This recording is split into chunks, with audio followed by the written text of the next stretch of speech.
growth in malware is us, the user, through social engineering, and we must understand that majority of us are Microsoft Windows user. Anyone, any Apple fan over there? I'm sure there's few of you are Apple fan, at least an iPhone, right? Okay, so just to recap some of the things we discussed yesterday, Microsoft Office is a primary attack point. Most of the tools breed malwares.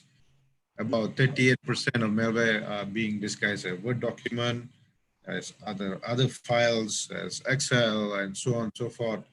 And you know, when you see docx or XLSX, you think that as long as it's not an executable exe, it should be malware free. But the fact is, these documents have scripting capabilities embedded, and they themselves can propagate malwares.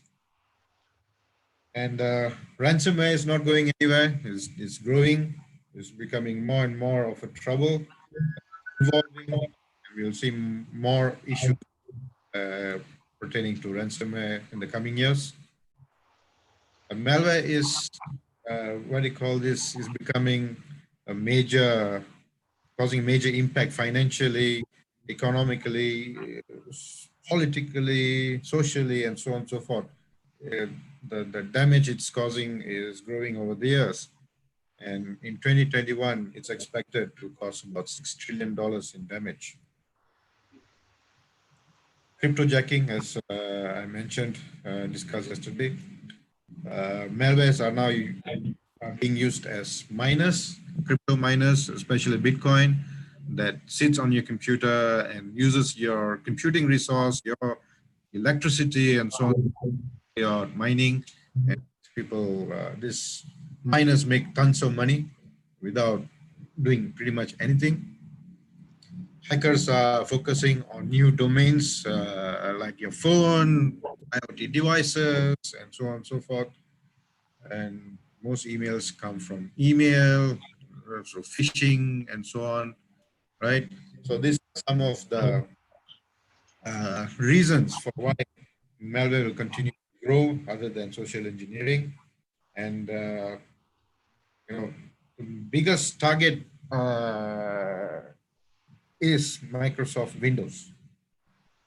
Most malware comes from Microsoft Windows, right? I think everybody agrees with that. But why Windows? Any reason why Windows is, yeah? Look at the global OS market. This is, I think, up to last month. You can see that the one in orange is, blue is, orange is Android, gray is iOS. This is Mac OS, unknown, Linux, and others. So when it comes to the two target vector, or where the majority of the malware comes from, for desktop OS is Microsoft Windows, and for mobile OS it's Android. And these two operating system holds the majority of market share. So, and if you look at malware by OS segment, so I have three charts over there. M, when you see M, it means million, like the one I showed yesterday. Can you guess which one is Windows? First, second, or third? Which OS has the largest malware infestation? So this is, over the years, has been growing into millions, right? So far in 2020, it's 20 million, right? This is about 851 million. This is about 9,000, right? Which one? First, second, or third? Which one is Windows? Any guess?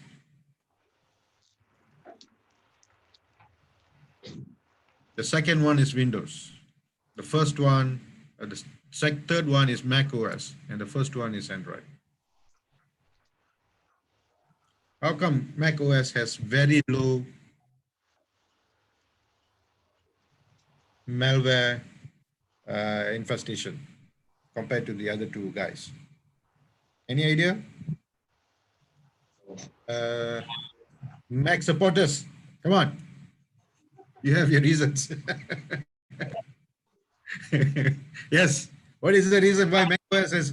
Because it is very secure. Really? The reason is not many people can afford Apple devices. If you look at the chart, if you look at the top segment, these are people who can't afford to have Apple devices. So we go for Android and Windows, right? People like me. Pak Abbas is fan of Apple. I know. Okay, so I'm actually an open source person, and Apple is on the other extreme of openness and innovation. And when I talk about Apple, I'm not very happy with Apple because they are very closed, right? Two reasons why Windows is a target of malware, because it's popular. It makes sense to write malware for something that is widely used, right? That's also another reason why you don't see much malware on Linux, because Linux is not very popular when it comes to desktop operating system. So what is popular is Windows and Android. So I'll benefit more if I write malware for both of these platforms.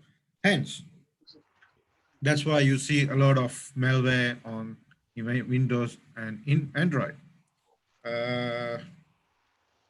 Operating system like iOS and Mac OS, number one, it is not very popular, right?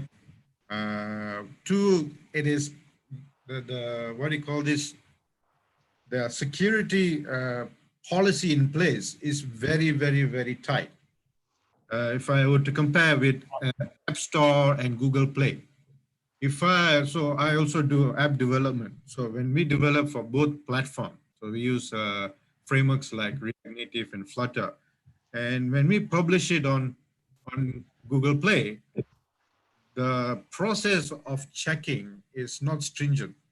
They don't check for so much so for malwares, for flaws and all that. They have certain criterias, but most of the time, if it complies to these policies, it gets published. But it may take 2 weeks at most to get published. But when you do the same app, when you try to publish the same app on App Store, it may take up to 2 months. And they may come and say, no, you're not going to publish your app. It looks like a malware. It looks like it's scraping information. So no. So it is very, very difficult to publish on App Store. So we have questioned Google, why do you guys then don't have such stringent process like Apple do? They said their justification is very simple. If we are too strict, you cannot get newcomers to be able to publish apps, newcomers to be able to innovate, to prove to whatever they have and continue building. Yes, it comes with the risk of some of it being malware, but it's a balance between creating innovation and having too much security. So which one do you want? So hence the reason why you see so many malware on Android app compared to iOS apps, right? Because of the stringentness. And I agree with why Google does this, right? To spur more app developers to not to demotivate. Apps get kicked all the time. I'm not going to become an app. I'm going to give up, right? At least they have that platform over there. So these are some of the reasons why uh, Windows and Android has become the major target for malware distribution. Even recently with COVID-19, there has been app that says we provide up-to-date real-time information about COVID-19 and coronavirus. And this is basically a malware. They have added what do you call this, a Trojan into the app, and which basically scrapes information from the mobile device. But if it gets too stringent, the good guys will suffer more. So hence the reason for that. Of course, in this workshop, I'm just going to focus on Windows. Android is much bigger, needs much longer talk for that. Even if you go to Windows CVE, CVE is common vulnerability and exposure. Let me try to share that.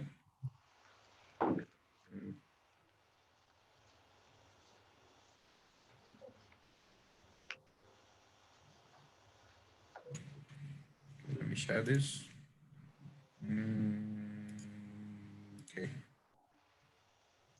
CVE.monitor.org. You can pretty much go and search for vulnerabilities and exposures within any type of operating system, devices, hardware, switches, and so on. So if you look for keyword Windows, let's say search, if I click search CVE list, then I type Windows.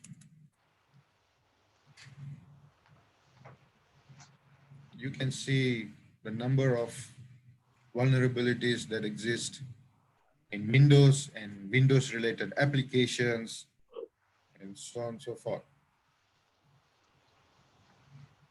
Okay. So many in just 2 years, in this year, right? CVE 2020 means the year. This is the sequence number over here. So Windows also suffer from a bad security design, and it has been from day one. But the good thing is it is improving. It's getting better. Hope that eventually it'll be on par with macOS. Right? Let me stop this. Go back to the slide.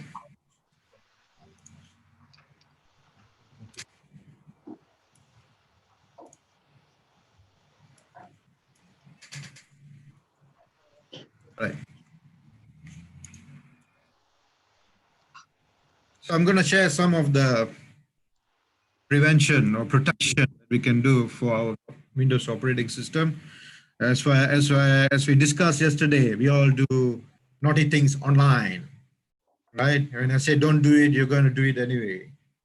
So some of the things that we can protect ourselves in the event that we do such things, right?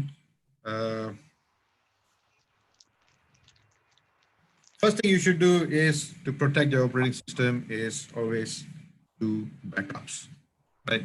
How many of us do backups? Offline is basically you can use NAS, Blu-ray, discs, USB sticks, etc., and so on. But my opinion is the best offline backup will be to use Blu-ray discs, because there's no way these discs can be affected or file being erased and so on. Although the fact that optical disc is going out of style, but I feel, in my opinion, Blu-ray discs should be the best way, or should be maintained as the only way to back up long-term for your data. And of course, you can use online backup services, Google Drive, OneDrive, iCloud, so on and so forth. But what's the disadvantage of using online backup services? I think all of us use Google services. I think some of us use Google Drive, OneDrive, and so on. You upload your content to, let's say, Google Drive. Is there any guarantee that Google is not looking at your data? They are looking at your data. I mean, I'm not saying person is actually going into your drive, checking out what's in your folder, looking at your cat's pictures. It's not per people that's looking at. They have AI, machine learning systems that actually analyze the content, look at the images and build a profile of who you are and what you like. And this information could be sold to what do you call this, manufacturers, companies that are looking at building future design, future products, so on and so forth. So they are looking at it. But, if you read, whenever there is, when you subscribe to something, there's always terms and condition that you're supposed to read, and you're supposed to scroll and read everything. Then if you agree, then okay. We don't do that, right? What we do? I agree. I'm not going to read it. I just want to say this. I agree. Right? We don't care. We want the service. We don't read. But and also they purposely make the text very small, make it for us very difficult to read. Right? To actually go through, they actually, we may use your data for a service improvement. Right? Anonymous data collection for product improvement. These are clauses which we agree to, which they can pretty much twist and manipulate the TNC and use it for their purpose, which we may not know. All right. So whatever that is critical, I will back it up to my Blu-ray disc. Whatever is non-critical goes to Google Drive. In case, what do you call this, a malware has destroyed my files or my PC, I can always back it up, restore it back from Google Drive and long-term data from Blu-ray discs and so on. All right. So you can actually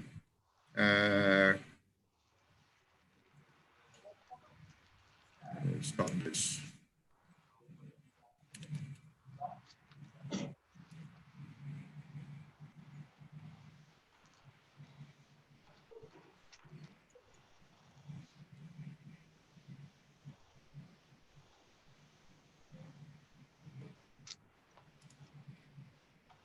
Okay, let me share that again. Share screen. You can try it on your computer. Just go to start and type backup. This one. Where is that? Here. Okay. So go backup and type X drive. You can use whatever drive you have. It could be your external drive. It could be backup drive. It could be a Blu-ray disc and so on. Right? You can even back it up to your network locations, right? And use it to backup and restore. You can even back it up from Windows 7, right? Windows 7 only backs up and restores the operating system, not much the data, but with Windows 10, you can do much more. So set this up. I normally don't set this up on this laptop because I actually borrowed my son's laptop, and so he doesn't need it at the moment, but I do have a backup to my Blu-ray disc. All right. Okay, let me stop.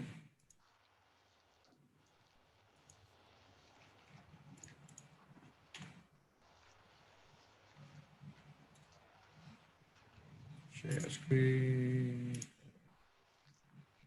All right. That's one thing you need to do.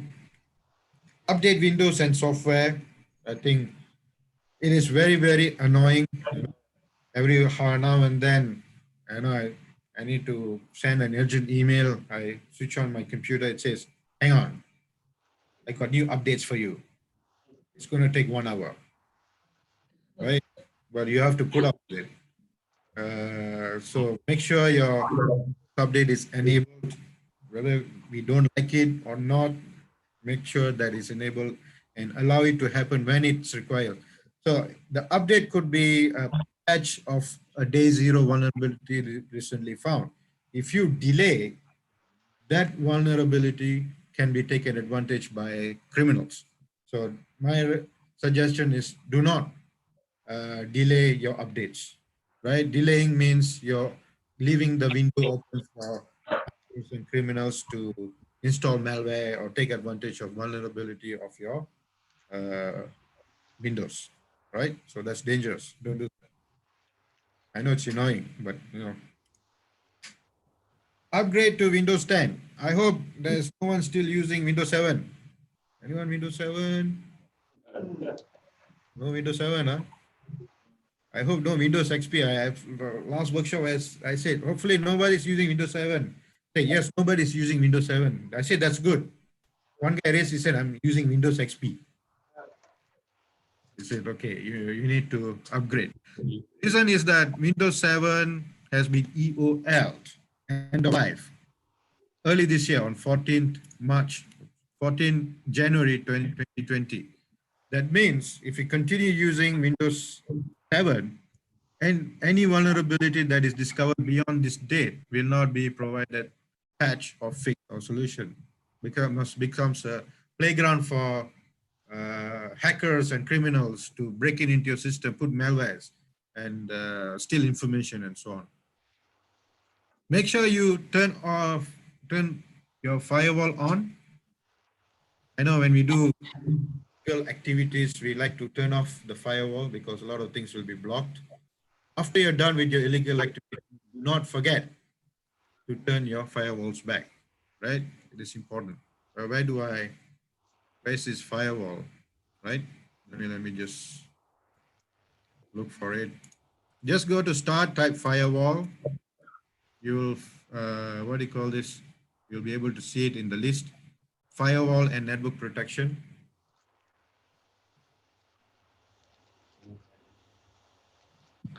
Okay, let me share this. Okay.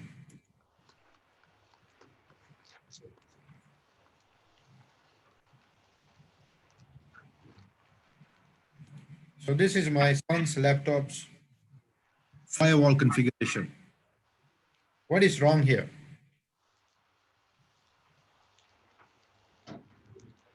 On the public network, the firewall is on, but in the private network, the firewall is off.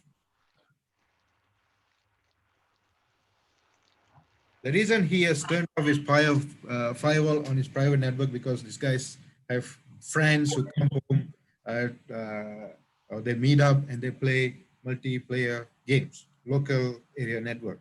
So some of the games are blocked, so they disabled it so that they can play whatever game they want freely. And I actually advised him to turn on the firewall once it's done, which he didn't, right? I need to talk to him later.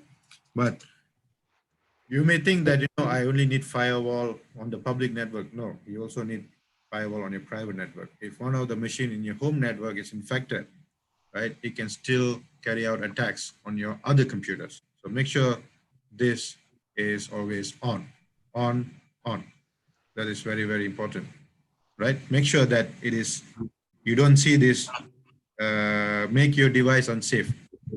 Okay, turn on. If it's off, turn on. If you're gonna do anything illegal, turn off, do your illegal stuff, turn it on back. Do not forget. Very, very, very important. Okay, let me go back to the slides.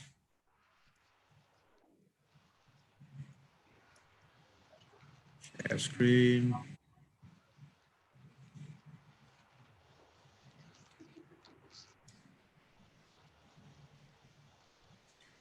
Make sure you have an anti-malware solution installed. Personally, I don't have anything else more than Windows Defender. Make sure your virus and threat protection are switched on, right? Do not, when you when you install illegal software, your antivirus will come in and say, hey, this is a virus. Please do not install. What we do, like what I said yesterday, we disable, say, keep quiet. Really need this software. I'm going to install it. Fine. Once you're done, please make sure your threat protection is switched on. Nevertheless, many times your Windows Defender will come, do a real-time scan and still discover that this software is a threat. You install the game. Why is it a threat? Because like what I mentioned yesterday, the game, the game's executable could be embedded with malware. So when you launch the game, the malware launches together. And these anti-malware solutions will basically scan the internals of these EXEs and find signatures of malware. That's the reason why antiviruses still are able to detect malware that is embedded in your. That is why anti-malware still flag your software. Although it's legitimate software, they still flag it as illegal software, right? So disable the antivirus and do use your software. Once you're done with the software, enable it back. It may detect your software to be a threat and remove it. You either reinstall the software again by disabling the antivirus, or you go buy the software if you really need it, right? Okay, the other thing you should have on your machine is Cyber Reason Ransom Free. You can go Google Cyber Reason Ransom Free. It is a free open source software for Windows, which will protect you from ransomware, right? It's an additional software recommended by Microsoft, right? It's a third-party software. I've checked it. It's pretty good. You should have this on your machine, right? Microsoft Safety Scanner. You may ask this question. I already have Windows Defender. Why do I need Microsoft Safety Scanner? Well, like what I discussed yesterday, we sometimes disable antivirus, anti-malware. We install stuff. This stuff could have malware in it, gets activated when you launch them, and this antivirus may take over your Windows operating system, meaning that you cannot do anything. It's locked. You cannot uninstall anything. You cannot remove files. You cannot, what do you call it, end process. You cannot do anything. It's locked. Locked, hijacked by your antivirus. You cannot even update. Your antivirus are all disabled. So your malwares are now very smart that they can install themselves, and every time you enable your anti-malware, they will go ahead and disable. So what do you do in this situation? Reformat, right? I can't do anything. What can I do? Reformat. Are my data, if you don't have a backup, gone, right? Or worst case scenario, you can take the drive and put it into another computer and try to recover the data. But if you have hard drive encryption on, gone. So what is my last resort? What else can I do to salvage the situation? What else can I do to remove the malware?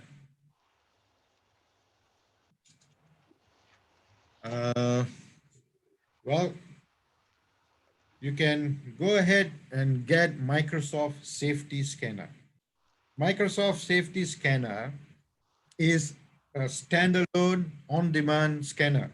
It's offline, does not require to connect to the internet to get a signature, and it does not need to be installed. What you need to do is just go to the Microsoft site, or you can go just Google Microsoft Safety Scanner, download it. It's about 200 megabytes, and just launch. It's an executable. It just runs when you once you have done downloading, it just launch it. It just starts scanning immediately, without the need of for installation and so on and so forth. So this scanner has embedded or built-in library, built-in database of all the recent antivirus virus signatures that would be available online. Since your antivirus is disabled, your Windows Defender is disabled, Safety Scanner basically takes the whole package, puts in one exe, just download and run.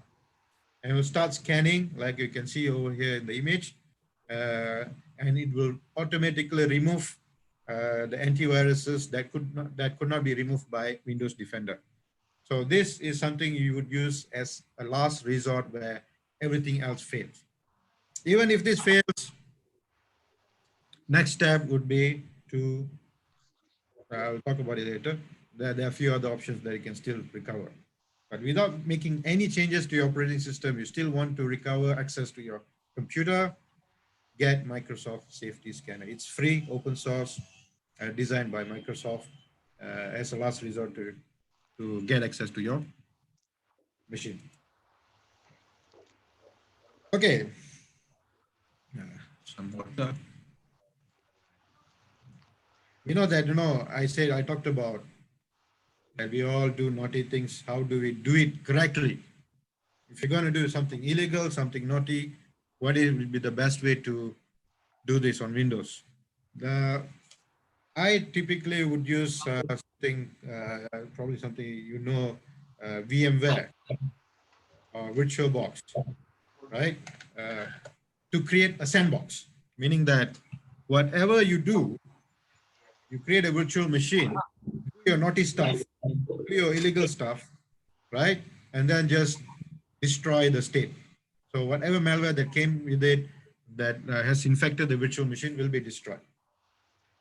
But VMware is commercial. You have to pay. Of course, you can also get it from torrent sites. If you're a person of principle, then you will not use pirated software. So in that case, VirtualBox it does not run Windows images. Okay, it runs Linux distros and so on. So VMware is out, VirtualBox is out. What's the next solution? You'll be surprised that Windows 10 has a built-in sandbox, right? A couple of gotchas with the sandbox is that you need to make sure that you have Windows 10 Pro and above. If there's Windows 10 Home, then this feature is not available, right? So enable virtualization, just like you need to do for VMware VirtualBox virtualization needs to be enabled in your BIOS, right? You open Windows features on and off panel. Let me go there.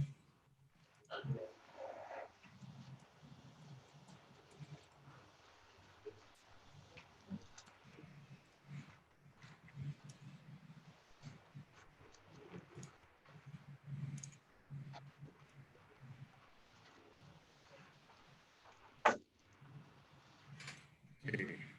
I need to share this. So you get to this point and you look for Windows Sandbox. Unfortunately, I don't have. Why do you think I don't have Windows Sandbox? Because this machine is running on Windows Home. So if you're running on Home, sorry, this feature is not for you, right? But if you're using Windows 10 Pro and above, you will see Windows Sandbox. You can launch that, enable that, and let me go back to the slides.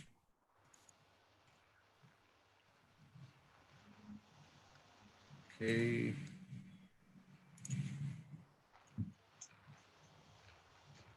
Slide is missing. Let me try again.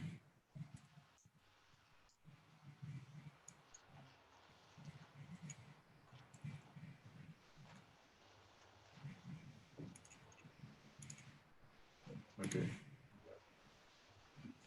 So if you look at the image over there, you can launch a VM within Windows 10, right? It is a fresh Windows 10. I mean, it is bare Windows 10 without any applications, any data that you can access. You can install browsers, you can install applications, you can do whatever not, and carry out experiments, right? So then once you're done, you can save the state just like VMware, and you can destroy it once you're done. So this sandbox environment is very, very important. If you know that you are going to do something that is risky, could be illegal, could cause malware to infect or your computer, this would be one of the best ways to protect yourself from infecting your operating system. So if you're not running Windows 10 Pro, try to upgrade and what do you call this, and get this installed. So I use this all the time on my own machine for research and experiments, right? And finally, if everything else fails, a very fantastic feature of Windows 10, it has a reset function, just like you would have on your phone. Factory reset. What does factory reset do?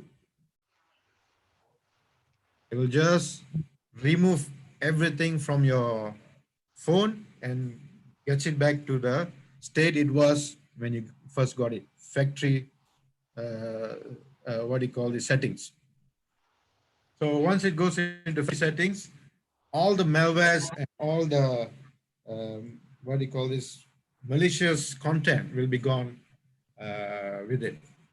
You can basically go to start and type reset, and you come get this dialog box over here, right? You can use this. You have two options. One, you can say, I want to keep my data, right? So for example, first option, keep my files.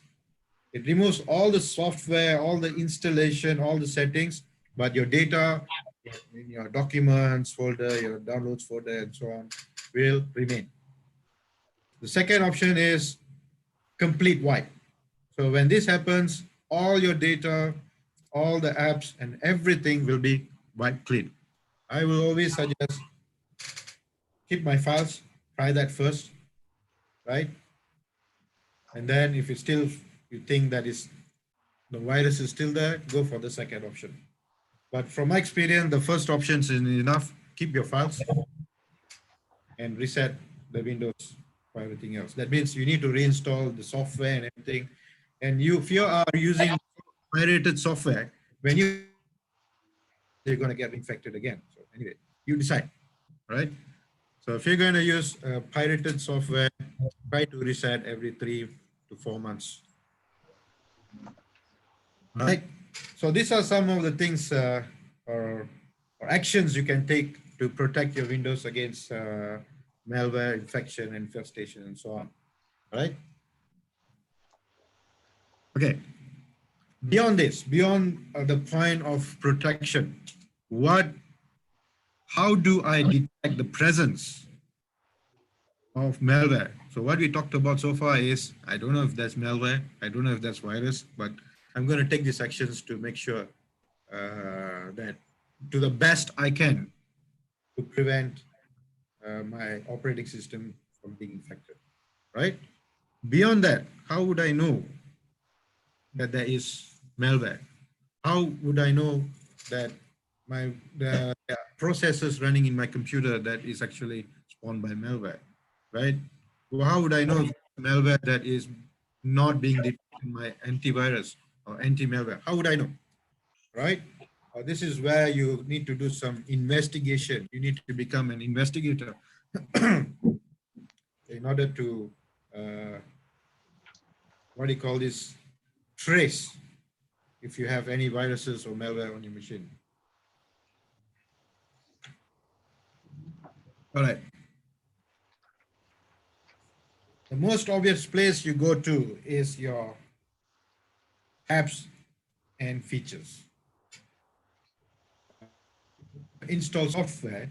In some cases, malware may also install themselves as software, right? So what you do is you go to app and feature. And feature.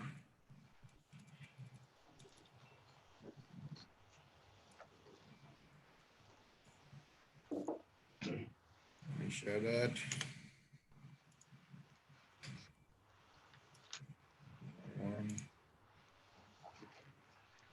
Okay, here. So if you can see the list over here, it shows all the apps and softwares that you have installed. Right? Install all kinds of stuff.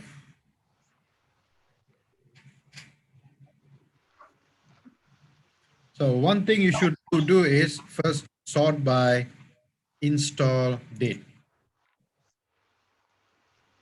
Okay. And you will see that it'll be sorted by the most recent installation that was done. Okay. It's installed C++ distro, right? Nmap, Wireshark. Okay, I know I've installed all this stuff, right? And also look at the publisher, Intel Corporation, Microsoft Corporation. So if you see such things, then you can trust them, right? Opera stable. Did I install this on 6 March? I don't know. I need to ask my son, right? So you have to go through and look at what you have installed and identify anything that looks suspicious. I did not install this. What is this, right?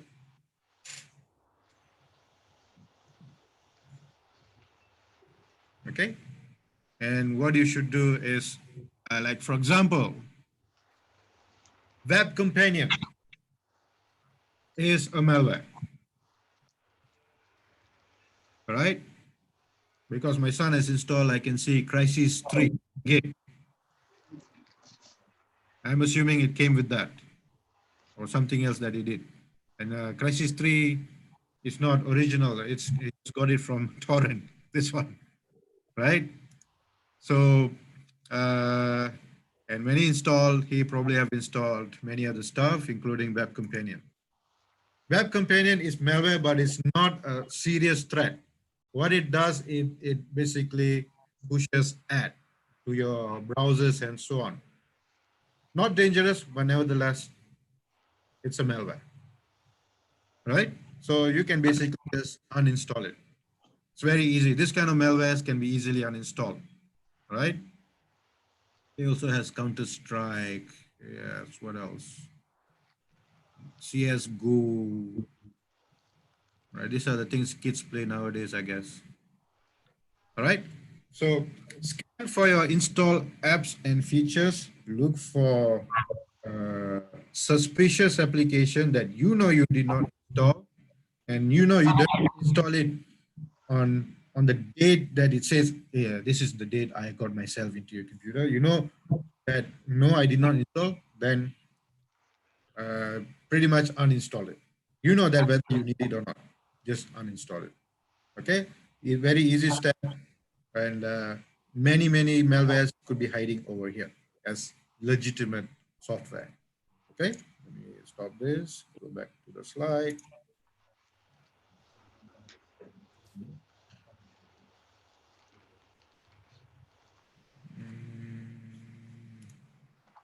Share screen.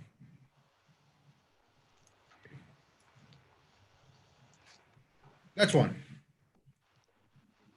Next place you can check is for check installation folders. Program files, x86, and program files. I have this screenshot from my other machine. Program files x86. Do you see anything suspicious over here?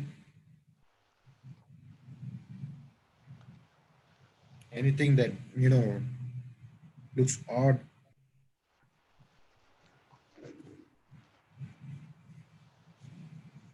LYGHO-I. What the hell is that?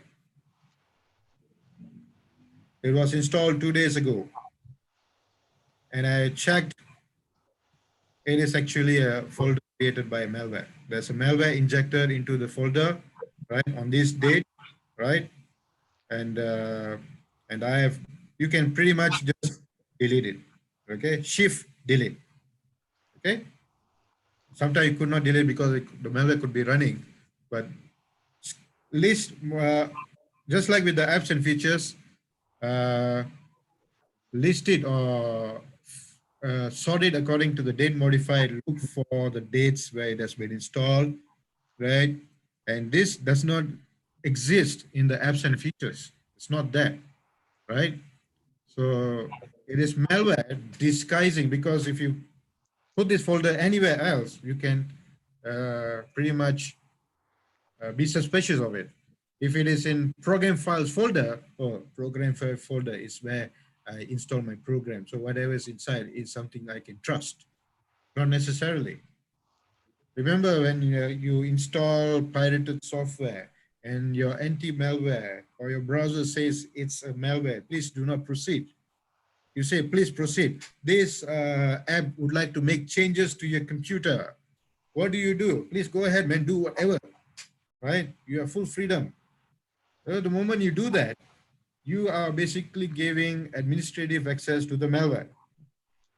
And once malware has administrative access, then you can go ahead and create directories, folders in system folders like program files, even in Windows system folders, and it makes it very, very difficult to trace. But if you spend some time and learn to understand the trait and the behavior and the pattern and how it is done, you'll eventually get the hang of looking for malware, right? Like in this case, you know when it's installed, you know it's not there in the app and features, you know you have removed everything that is suspicious over there, and you still see it here, and you click on it, you find executables, right? Delete the folder. This is the next step.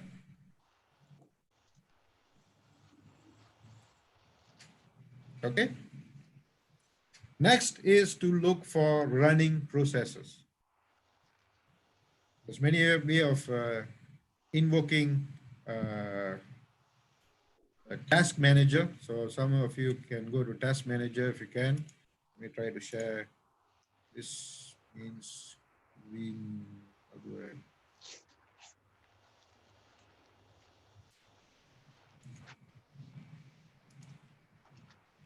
Okay, let me share this.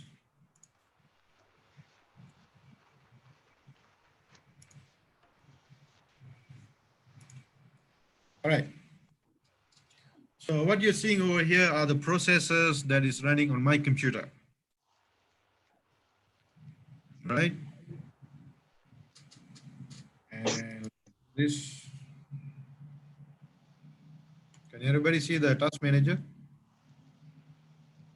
No? Yes. Zoomed.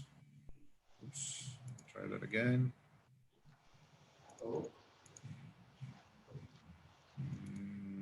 Task manager, full screen.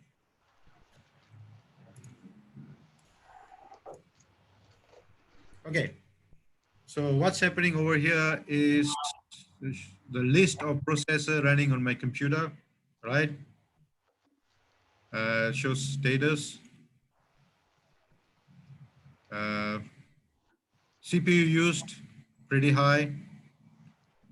Memory, disk, network, GPU being used, which engine, power usage, and so on, right? So you can right click on the, what do you call this, on the labels. You should also enable publisher, right? Publisher will show to whom this software, which company published this software. So you can scroll through and see that Microsoft, Dell, Zoom, Realtek, Epic Games, Google, and so on, right?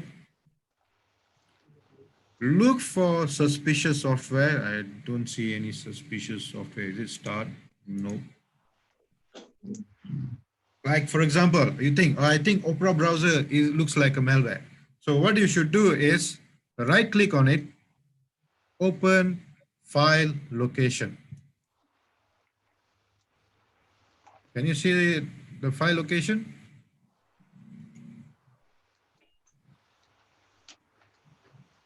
Not sure how to share the whole desktop.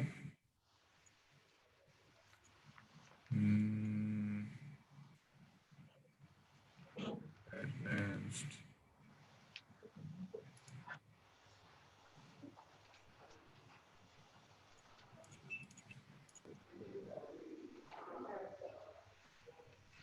Can you see the whole screen now?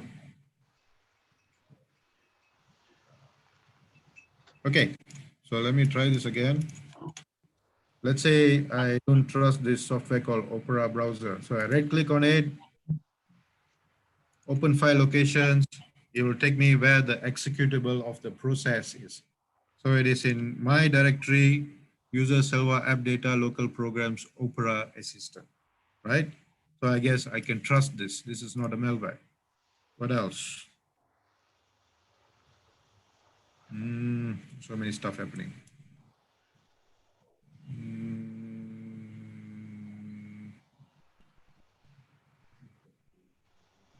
I don't see anything suspicious from where I see it.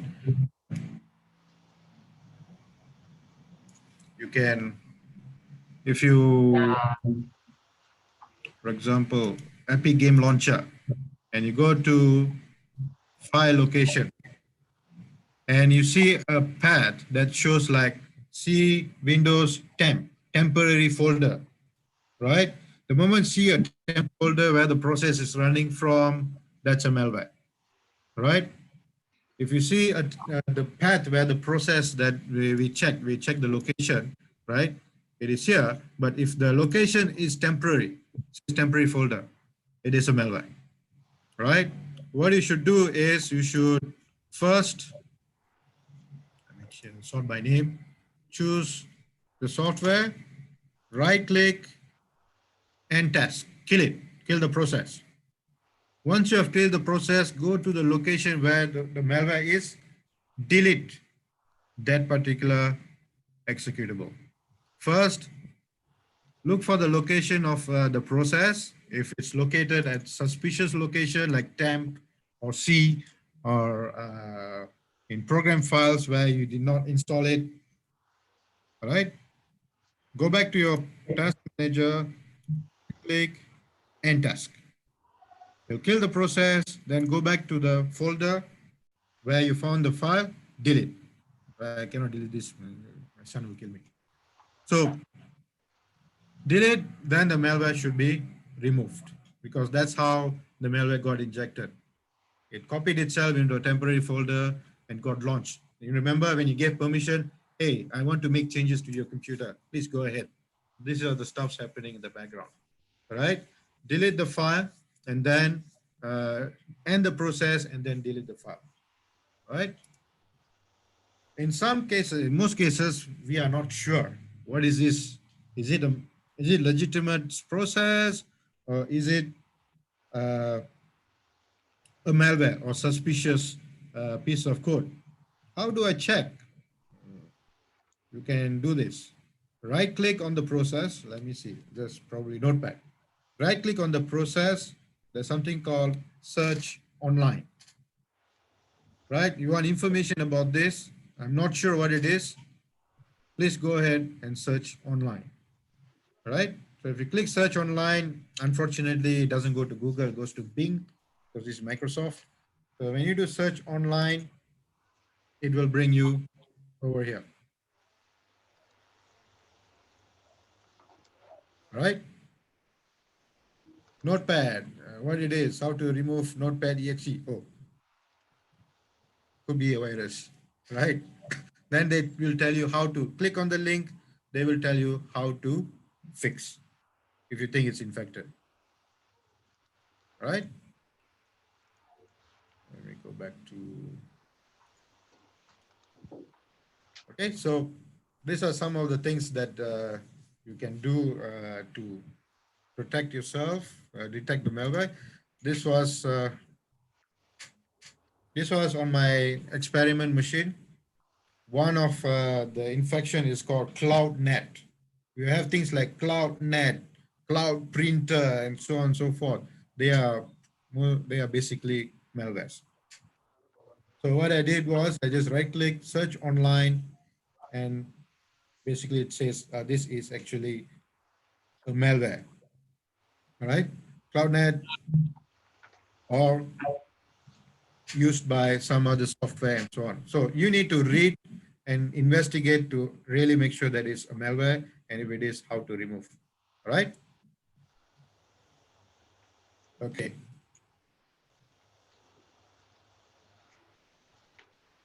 So this is what I shared just now. If you see in this diagram, wup.exe, it's using about 83% of my CPU. What do you think this is?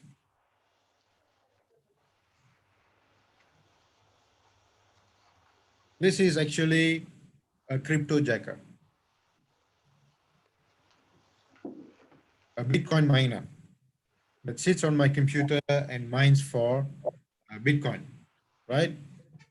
You will see that it shows 82.7, but it actually will use up 100% of your CPU. If you notice, the process is using 100% of your CPU, you should right click on it. So if I right click on it, or like over here, it will take me to the location. So if you see over here, the location of this malware is Soho app data local temp WUP. You can say almost certainly this is a malware, right? Because it's in temp and it is using 100% of my CPU.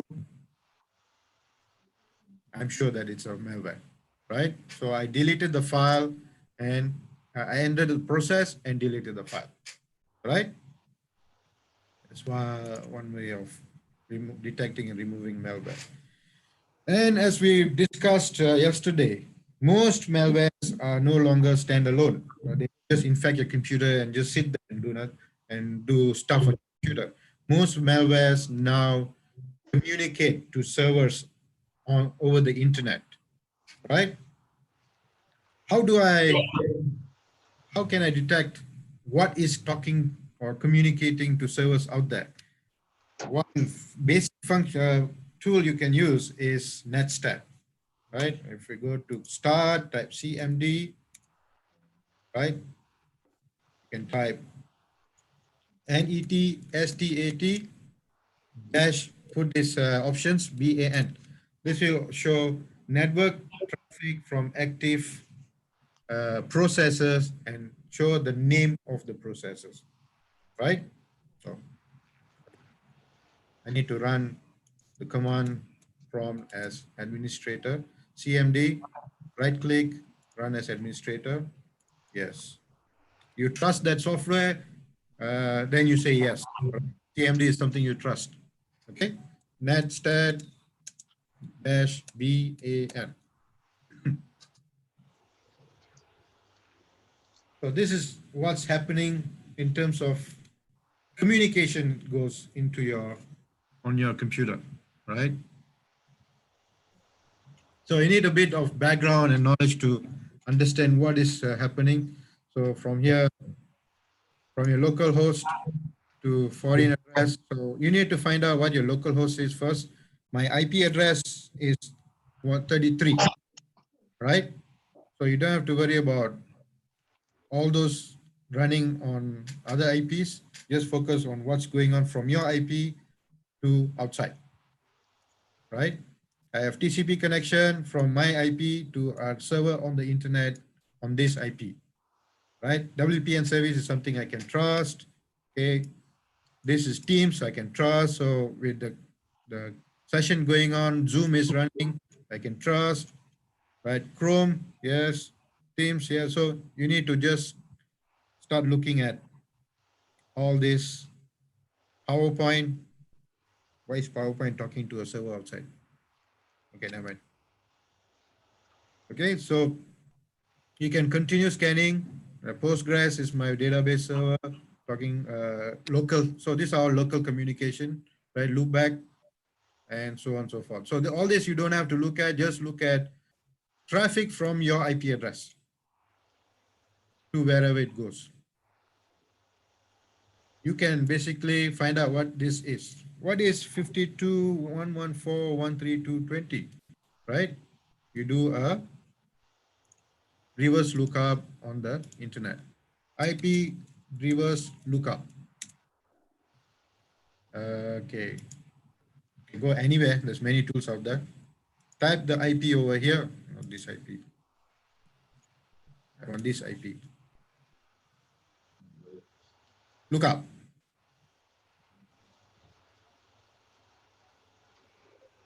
DNS lookup. So this IP has no DNS name. It does not say where it goes to and all that. Could be suspicious, but it could be used by WhatsApp, could be used by Zoom, could be used by any other services. But this is how you identify which process is talking to what server on the internet. This is your IP. and I'm talking to someone over the internet. 443. And what is 443?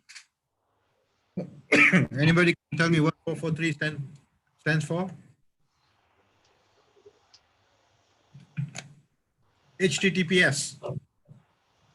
443 means it is accessing a web server using HTTPS. If it is accessing the server using HTTP, what port would we see? Port 80, right? So you can find out what is my IP talking on what process to what IP on the server internet using what service. In this case, this is what do you call this? Web. 5228 looks like Chrome. I don't know why Chrome is talking to 5228. You can find out what 5228 port is for, and so on and so forth. So mostly mine is all web. 443 looks safe, right? Right. Let's go back over here.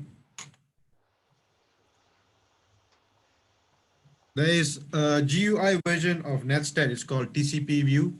You can basically go and download it. It's free, open source.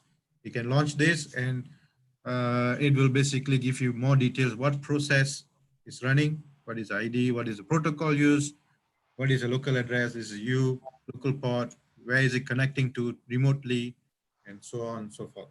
So this is easy if you want to do a real-time analysis of what process is connecting to the internet from your operating system, right? Of course, a better tool to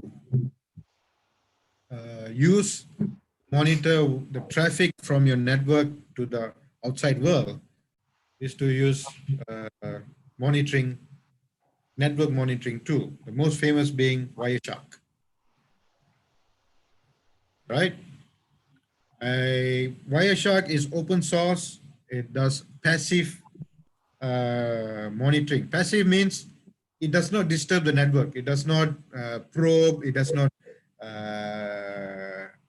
inject packets into the network to get information.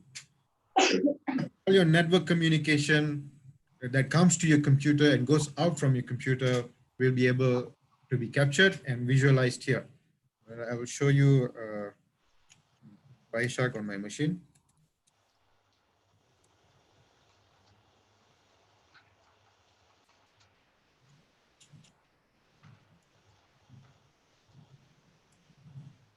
I should run as admin. No. Hang on. Wireshark. Run as administrator.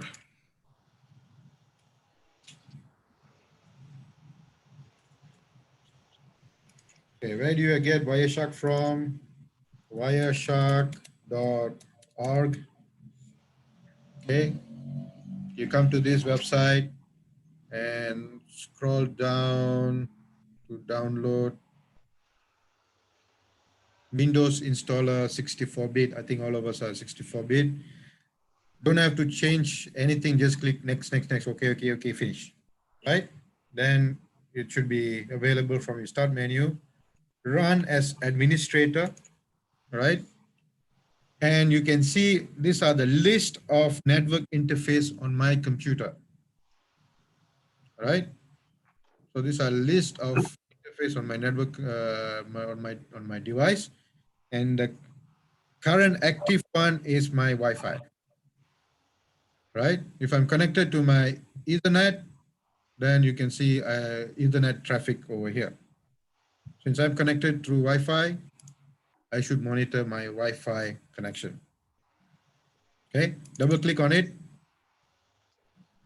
and immediately you will start seeing traffic from my computer to the rest of the world. All right. So a couple of things you should do before you proceed is go to, where is my preference? Go to edit, go to preferences, go to name resolution, then make sure that resolve network IP address over here. All right, this is important. So you can see resolve IPv4, v6, and IPX addresses into hostname. That means it will do a DNS lookup.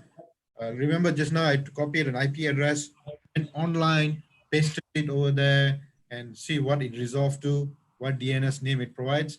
You can do that easily over here using this tool. All right, go to name resolution, resolve network IP address, enable. The disadvantage is that it creates a bit more overhead because it has to go to online, resolve the IP address and get back to you. So I have already enabled it. And what you see over here, all the communication that's happening real time, source, where is this the traffic is from, we call packet, where's the packet from, and where's the packet destination is. So if I'm interested to find out what are the communication that is happening from my IP to the rest of the world. So I should type, this is something you can learn from the website. There are tutorials, very powerful tool when you want to monitor traffic from your computer and also traffic inside your network. The difference is that the traffic that you see over here are only traffic that comes from my computer and comes to my computer. And in addition to that, broadcast packets. That means packets sent by others to everybody. So I will also receive that. But if another user is communicating with a server outside, I won't be able to do that. To do that, using Wireshark, you need to look into something called port mirroring to see for traffic from your network. So port mirroring is another topic you can explore, and we can see if there's any malware communication happening within my network. For this workshop, we can look at traffic, look at if there's any malware communication from my computer only, right? Just to look at what's the traffic coming from my PC or my computer, you type, go to apply display filter up here, type ip.src equals to my IP, right? So this is real time. You can pause to see what's happening, right? So you can see my communication from my IP to outside world is all to Zoom. I don't see anything else. All to Zoom. My IP to Zoom, Zoom to my IP. That is all I see, right? Let's see if there's anything else over here.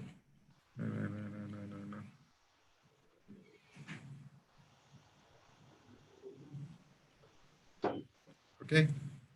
So I also talked to my name server. So that means my operating system connected to ns.nav6.usm.my. This is a DNS server, and it tried to look up for a query for Google, right? So what you look see here will be able to tell you that there is no malicious communication happening on my computer at the moment. So what you should do is switch off or close all applications on your computer, close everything, Google, any network application, your torrent, everything. So you close everything and then run this. And look at if there is any activity that is going out from here to outside world. See if there's any communication. It should be quiet, right? If you don't have any malware, this display over here should be quiet. If you notice that something is happening from your IP, make sure you have your filter over here, IP.source to this. If it's not quiet, if you notice there is some communication that is happening to and from your IP address, and you notice that the interval is fixed, it looks like it's talking or communicating every 5 seconds. I notice the communication is every 5 seconds. So that's what most malware do. They have a fixed intervals where they communicate to the outside world. So two things, look for any form of communication that is going on between your computer and the rest of the world, and look at if there's any fixed pattern, quite robotic, right? It's not organic. If human, we don't do anything every 5 seconds or 10 seconds. It is definitely, or most certainly, I cannot say definitely, most certainly a wire malware trying to communicate, or another word, it's a bot that is talking to a server or another bot in a P2P setup, right? So get this installed. It is very powerful. Uh, do this to investigate for malware that could be on the machine. We also use this as part of this project, DCNDS project. We are doing at a bigger scale, as I mentioned yesterday. We are looking at traffic from all the research and education network involving MyRun, IDRun, BDRun, Preginet, and looking for pattern of malware communication so that we can trace where the malware comes from, which location has the most malware infection, and so on and so forth. So for that purpose, we have to do port mirroring, and we will employ machine learning to look at trends, patterns, and so on. So this is what I'm showing over here is the basic, the most basic setup that you can do to do packet capture, to visualize packets communication, and figure out if there's any malware communication on your computer. You can even bring it one level higher to your organization or institution. So your IT guy can set this up, do a port mirroring, and look at the whole network, whose IP is infected, right? Whose IP is spewing out traffic, and narrow down and clean up or remove the machine from the network. So very powerful tool, right? There's a lot of other things you can do over here. Statistics, you can actually look at HTTP traffic. I want to look at HTTP traffic, look at packet counter, right? Then I can show you how much amount of packet traffic, specific application layer packet traffic that has been transmitted, uh, and wireless traffic, and many, many other tools that you can use, right? A very powerful tool uh, for network monitoring and also malware detection, right? Okay, I will go to the next one. Another powerful tool you can use is called Nmap. Nmap is short for network mapper. It leverages on the same technology as Wireshark does, packet capture.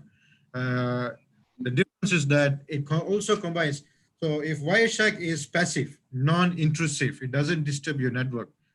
Nmap is non-intrusive and also can be intrusive, meaning that I do probes. To get detail of what's happening in the network, I need to send packets, ping, probe, and to get details of what is happening in my network. Once again, this is also a very powerful tool to look for uh, hosts that is running in your network, what operating system they are running, what port is open, and the details of the particular machine can be gathered. So let me try to run the one I have.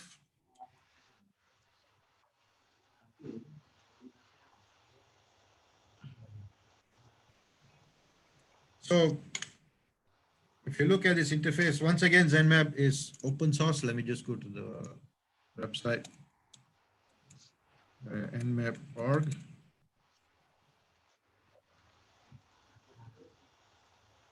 Okay, need to scroll all the way down, go to download. Okay, latest stable, let me zoom this for you. Latest stable version, self-installer version, nmap 7.8.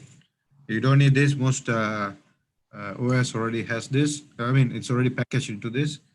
It also comes with ZenMap. So you can use the command line version or you can use the GUI version. If you are a beginner exploring, use the ZenMap. Once you're done, you will see the GUI installed on your desktop. So launch that, right? And these are the basic command that we use to ping. So if I'm going to investigate my machine, so what I do is I type my IP address. What is my IP address? My IP address is 10.207.161.33. Come over here, paste it. Who's the target? I'm the target. Do A quick scan. Quick scan will just basically give you basic information. Yes. It will tell you what ports open, right? So these are standard. Oh, I should close this. This is can cause. So this is the fisheye URL, host details, scans, and so on. Or I can go for an intense scan.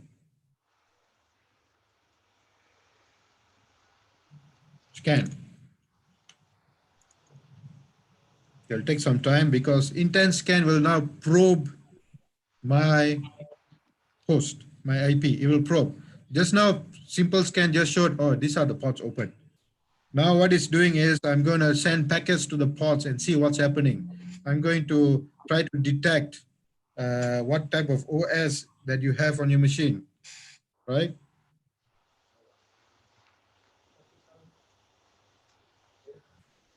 So we have to wait for a while for this to be over. So meanwhile I'm doing this, you can also download and install these two tools on your machine and you can explore.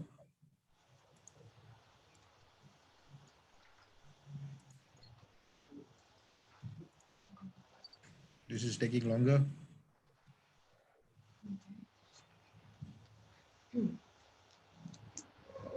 Okay, so these are the details that you get from Nmap, right?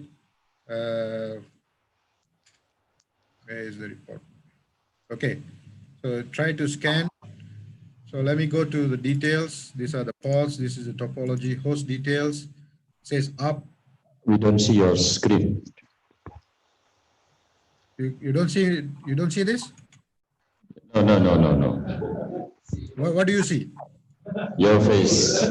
My face. Why my face? Not interesting. You forgot perhaps. So, You still don't see the. no, not yet. How about now?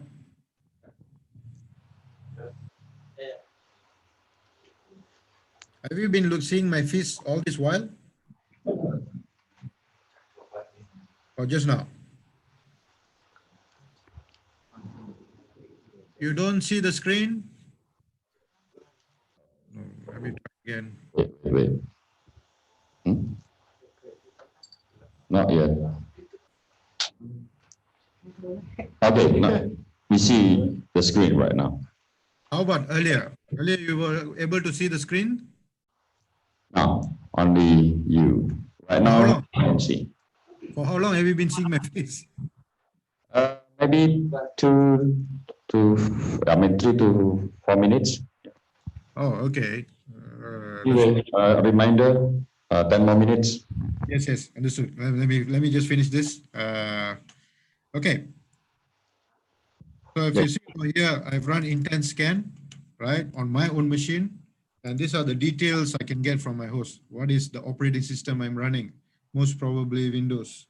Right, Windows 10, accuracy is 93%, ports used are this, OS classes is this, TCP sequence are this, right? So you can use this information to track and trace if your machine is infected, any port is open, right? And so on and so forth. You can basically specify range. If I want to scan all the machines in my network, right? I can just now 33 is my IP, you can put an asterisk. It will scan the whole network, right? For this, you don't have to do port mirroring because it will probe your network. That means it will scan everything in your network. So for example, if I say scan, intense scan all TCP ports, there are about 65,000 ports on each host. So what it will do is it will go through every computer in your network. It will scan all the 65,000 ports and go from one machine to another machine until it's done. So if you put asterisk is here, it will scan for about 250 plus machines if you have in your network.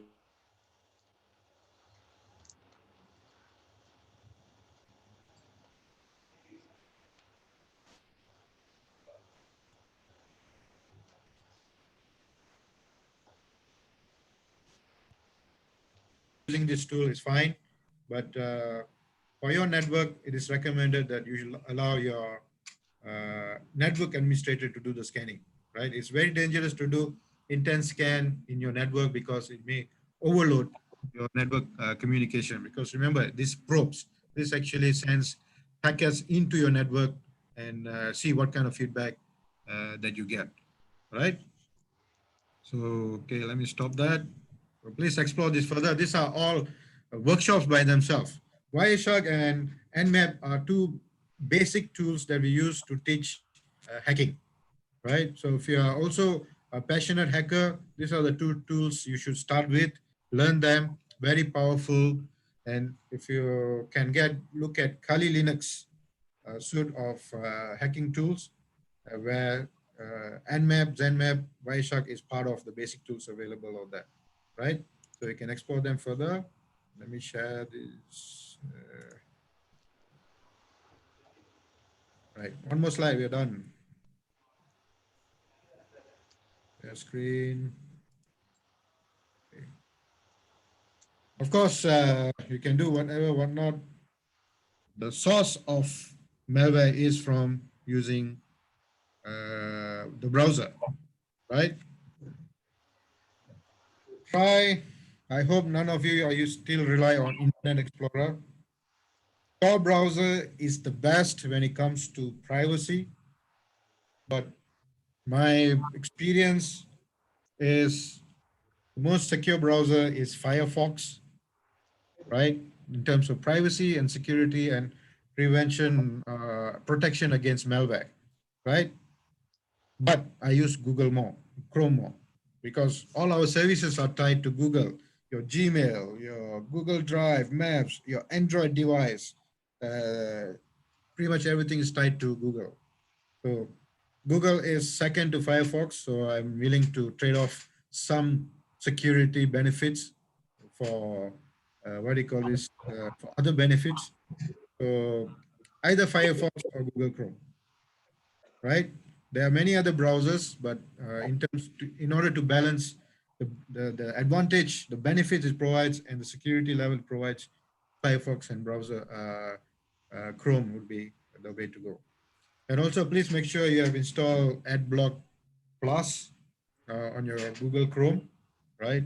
This prevents a lot of adverse. As a side effect, also prevents malware from getting into your machine. So I think I will stop there. Thank you very much. I guess I have a few more minutes for Q&A. Any questions? If no questions, can go for prayers.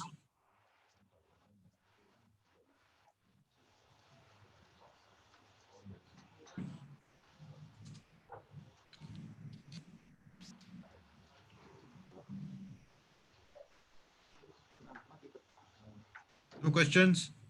All good? Any question for groups? Okay.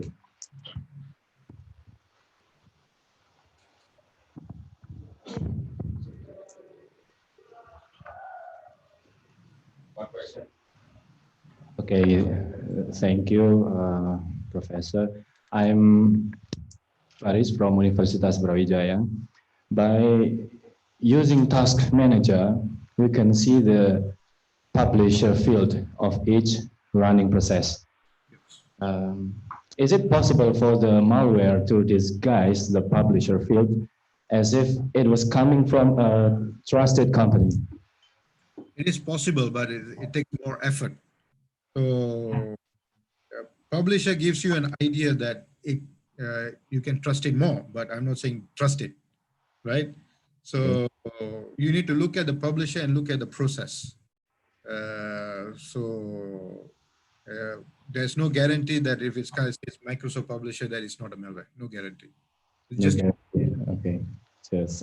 So how can we determine whether the process is really coming from a trusted publisher? Is there no way to? There is a way. There is a way. You know, when you install there are Windows will ask you, this is not from a trusted publisher. Would you like to continue? Okay. What? falls back on us. Okay, thank you very much. Okay, thank you. Any more questions? We still have like 5 more minutes before the Friday prayer. No? Okay, later on we can ask online. Yes. Thank you very much. Let's give applause to Professor Selvakumar. Thank you. Have a good day. Bye-bye. Bye.